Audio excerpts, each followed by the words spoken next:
Hello YouTube friends, welcome to my channel. Today we are going to talk about raw edge applique and how to do a nice neat satin stitch, zigzag stitch, or other decorative stitch along the edge of your fabric pieces on the raw edge. I'm just going to be using paper and a pen today to show you how to do that. So stick around and I'll see you on the other side.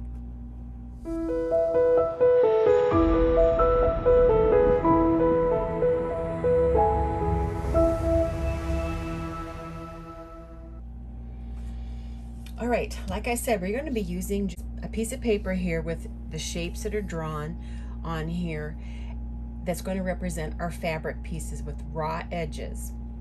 Now, when you're doing raw edge applique, you have so many options as far as the type of edging or stitching that you want to do on those pieces, whether it's straight line stitching, decorative stitching, a satin stitch, a little looser zigzag stitch, whatever it is, or even if it's a blanket stitch. I've had people say to me they avoid raw edge applique because they just can't get that nice neat stitch like they've seen so many people get. So let's talk about a couple of things here.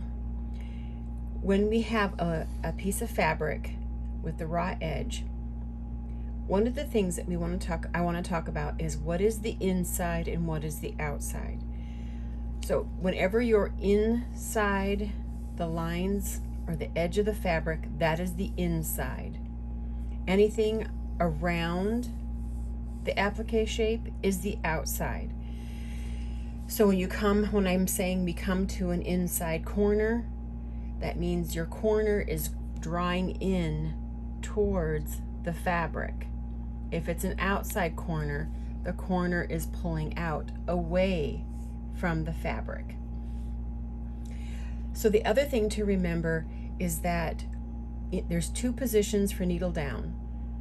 If we're doing a zigzag stitch especially, there's two positions. There's needle down on the outside and needle down on the inside. So whenever your needle stops on the inside edge of your fabric, that's the inside position. Okay, it's pretty self-explanatory, but just in case, I just don't want any confusion. All right, so when you have a straight edge, it's really a nice place to start because it's very simple. But you want to make sure that when you have your foot, now I have a foot from my machine. Sorry, it's pretty much like that. And on that foot, I have one line that's longer in the middle and then two short lines on the outside. What you need to do is you need to find a line, something that you can make right along the edge of the fabric, and that is exactly where your needle will hit when it's on the outside. So typically with this particular foot, I make sure that this far right line on my foot is running along the edge of my fabric, because when my needle, and you're going to have to play with your zigzag stitch and how wide it is, but when my zigzag stitch comes down, it's just outside this line and it hits the fabric out here and then comes in and catches the fabric on the inside. Okay, so that's just going to be playing with your foot and your needle settings and all of that. All right, so let's just say we're doing a zigzag or a satin stitch, and this will also work for a blanket stitch. You want your needle to start on the outside in the right hand position, and then your zigzags will go inside like so. Your needle's hitting just outside the fabric edge. Okay, so when you're doing a straight stitch, that's very easy. All right, so let's go down. We have an acute angle, and when you have an acute angle and you're doing your zigzags, what's going to happen when you're trying to get all the way to that point is this is going to end up overlapping over here, which could be fine if you come back and you cover that. But I have a little trick that I do just to help eliminate any guesswork right there, and I get nice tight points on these acute angles. All right, so I'm going to come down here and I'm going to be zigzagging on my straight stitch, just like I did up here. Now my pen tip is my needle. Now because I'm stopping, the ink is bleeding out, so it's making it appear that I'm coming out further than I really am. But as I'm approaching this tip, I'm going to stop here, needle on the outside position or the right hand side. Now I'm going to pivot my fabric. Now I did not move my pen, I just pivoted my fabric. And I'm going to keep stitching, and then I'll stitch a little bit more, and then turn my fabric a little bit more with my needle down, always with the needle down. Gosh, this pen is not good for this. I'm going to switch pens. All right, this is an acute angle here, so I'm just going to go ahead and do this one because this one's gotten so blurry with the ink bleeding out. All right, so I am zigzagging down this.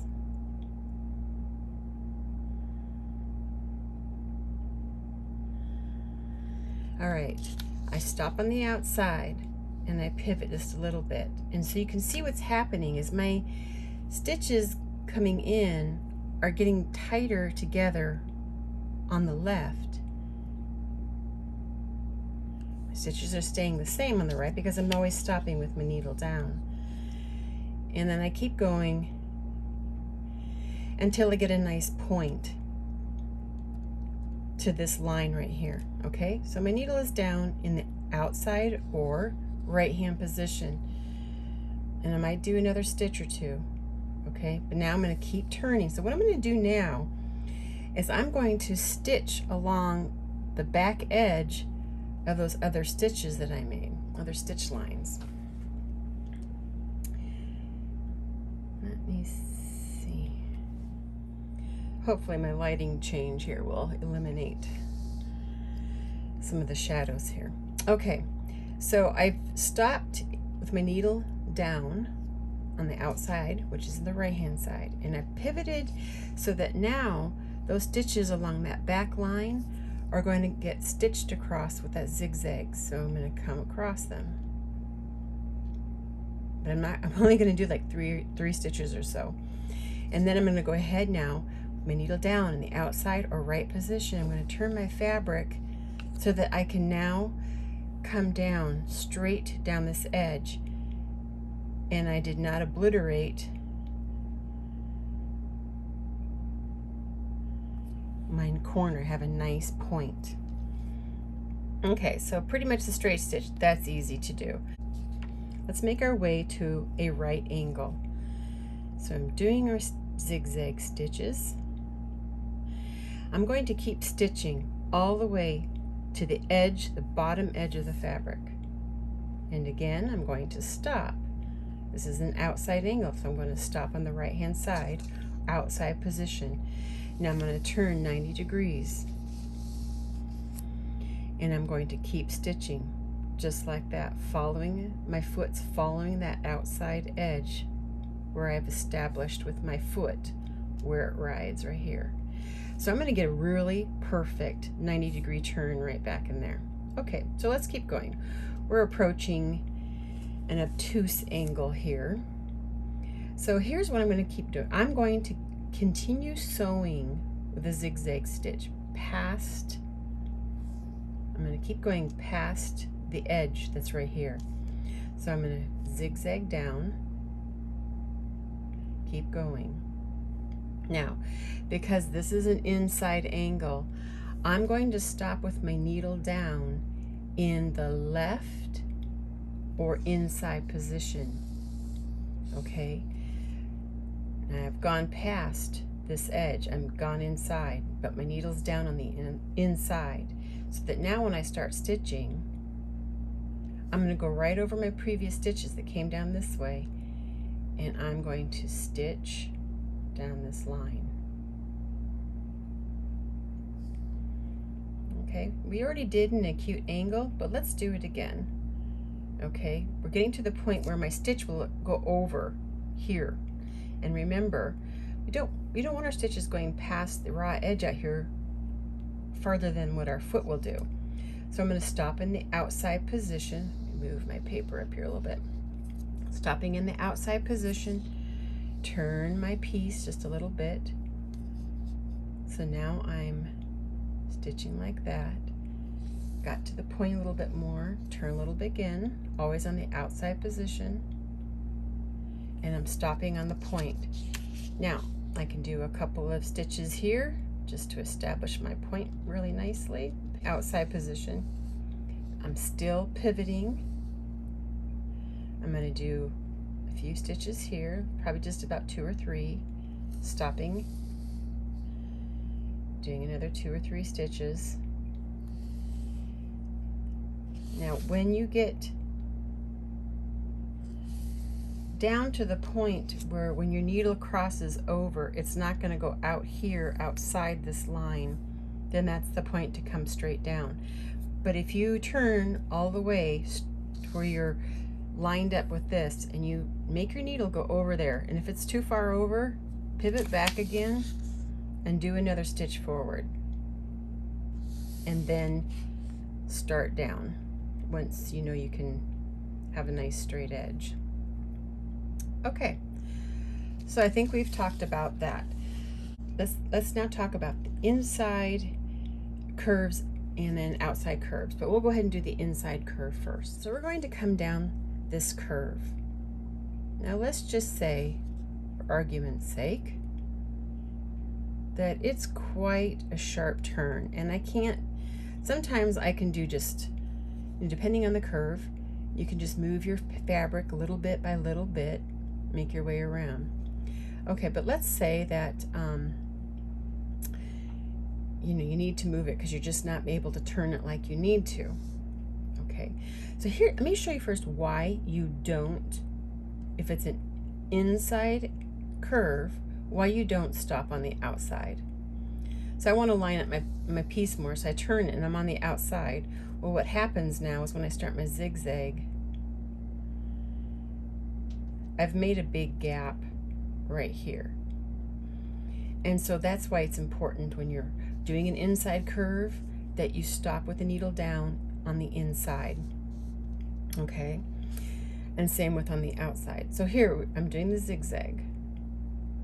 All right, I need to turn my piece, so let's stop on the inside because this is an inside curve. Turn my piece a little bit.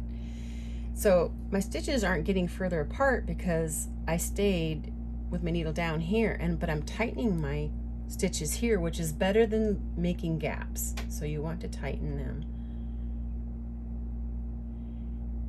And that's how you would keep going. Always turning with a needle down on the inside or the left-hand position on an inside curve.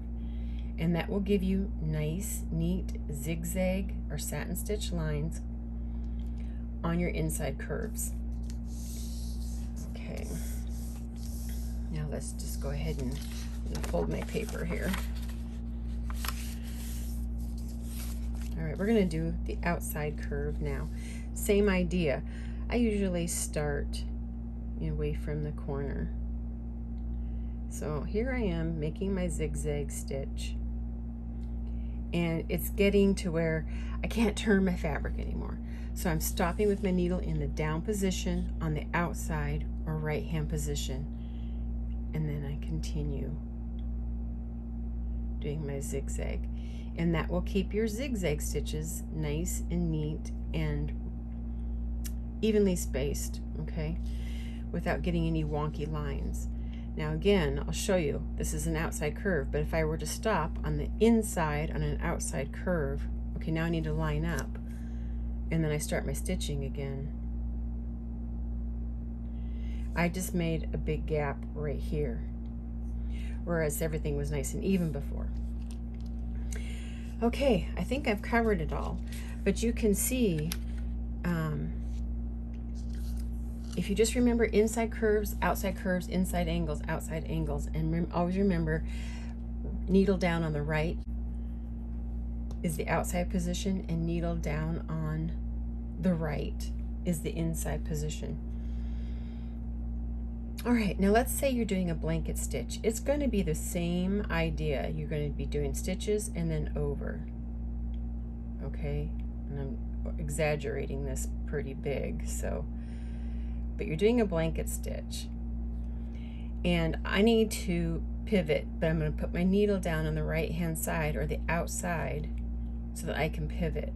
Now what happens is when I make a stitch and then it goes in, it's going to keep it fairly even.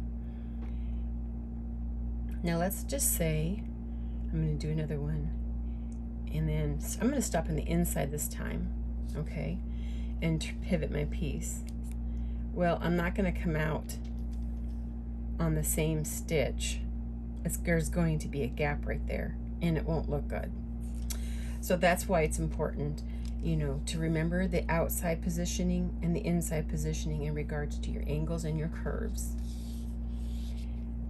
When I'm doing, let's say, a right angle and I'm doing a blanket stitch, it's pretty much the same thing. Coming down.